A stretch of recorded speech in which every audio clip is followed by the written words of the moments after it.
We've got about 2 hours, I guess, to talk this issue over. It's a huge issue. It's difficult to compact into 2 hours.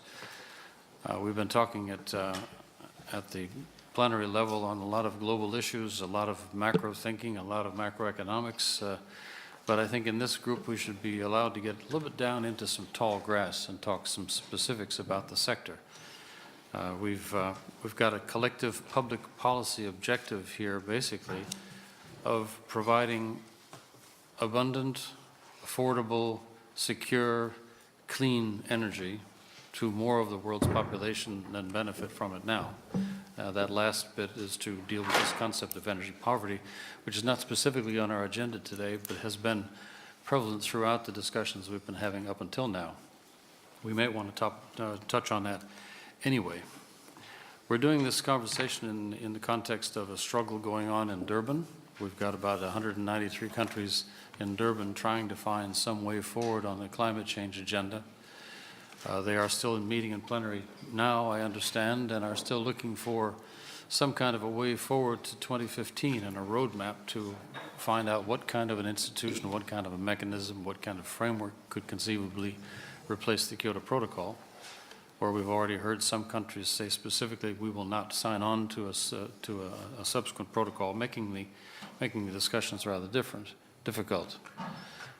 And we have the same problem in the 193 countries in Durban that we have had in G8, G20, and United Nations discussions. How many countries do you need around the table to resolve the issue? How many countries are critical to getting the kinds of decisions made that you can implement then more globally? Do we need 193 countries, or couldn't you, using one of the ideas of the Bush administration, assemble a group of 16 or 17 countries and do it amongst them, not a particularly democratic process, but then say, here's what we've agreed, we're responsible for 90% of the emissions, and this is what we're going to do, and convey that to the rest of the world. That isn't the way we're going just now, but if we continue to have the frustrations that we've been experiencing in Durban and before, that we may need to look for another formulation. Energy policy makers are fully aware of what the policy options are, what the programs could be. They understand the technologies. We've talked about these things. Everybody puts out scenarios. Everybody says we can get to the 2-degree challenge. Some people are beginning to question that now and talk more about adaptation, which runs the risk of being a cop-out because it's easier to talk about adaptation in 20 years than it is about mitigation today. So we've got some risks that the political agenda slip into a political comfort zone of 10 years out, 15 years out. And yet with all of this knowledge that we have and all these plans and scenarios, emissions continue to grow. And it's not surprising that they continue to grow because there's a large segment of the world's population that would like a piece of the action, would like to have a bit more transportation themselves, a refrigerator at the house, and various other things, energy services. And we all recognize that if the rest of the world enjoy the energy services that we do, the way we realize them and the way we do them, we will all have to wear tall boots, and there'll be a climate change consequence to pay, a fairly hefty one. You get the impression as you look around the marketplace that it isn't really policy driving markets, it's events. It's things that are happening beyond the control of politicians. It's Fukushima that challenges nuclear power. We have a number of countries around the world saying, is this the way for us to go? Our citizens are not content, our citizens are nervous. Is our nuclear option slipping? Now it would tend to be in the OECD, whereas in other countries, China and India, perhaps there is less preoccupation with that, and so we'll see a shift of the epicenter of nuclear power away from the OECD countries over time. There's a scenario put out recently by the IEA that says instead of the 638 gigawatts of nuclear power in 2050, we're seeing something closer to 3 or 350. What would be the implications? How do you fill that gap? A very difficult gap to follow, but that nuclear accident has had an impact. We've had some overzealous, I would characterize them, overzealous renewables deployment problems that are actually mobilizing opposition to renewables and run the risk of denying the renewables the position they could have in the marketplace because of the way they are being promoted and subsidized.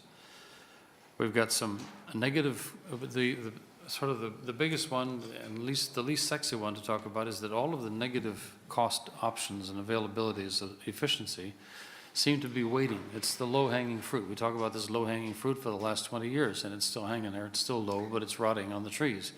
So I think we could spend a little bit of time trying to discuss why is it we can't get our societies to take the necessary steps to achieve some of these efficiency objectives.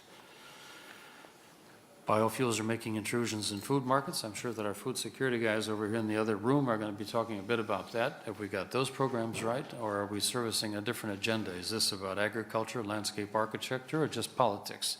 What are we into here with the biofuels?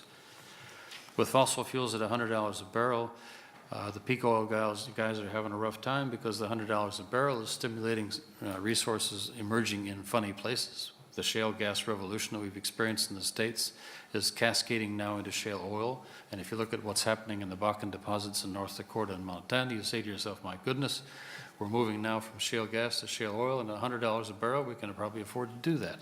This is pretty revolutionary. Here I'm talking about oil in shales, not shale oil, but it's still, there's a huge resource base out there. And the shale gas itself, changing the dimension of the gas markets around the world, and basically providing an option for policymakers to say, whoa, isn't this neat?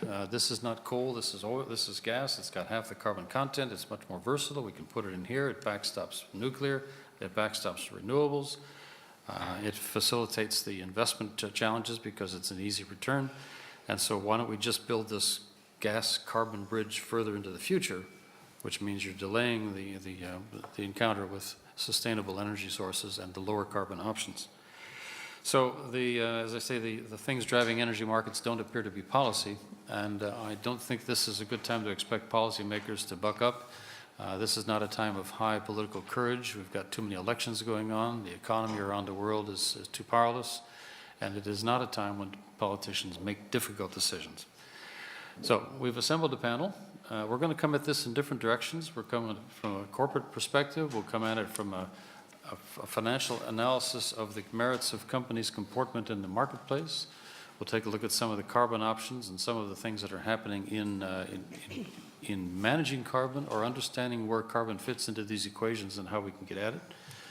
Obviously, for us to talk about some of these options without a carbon price out there is quite impossible.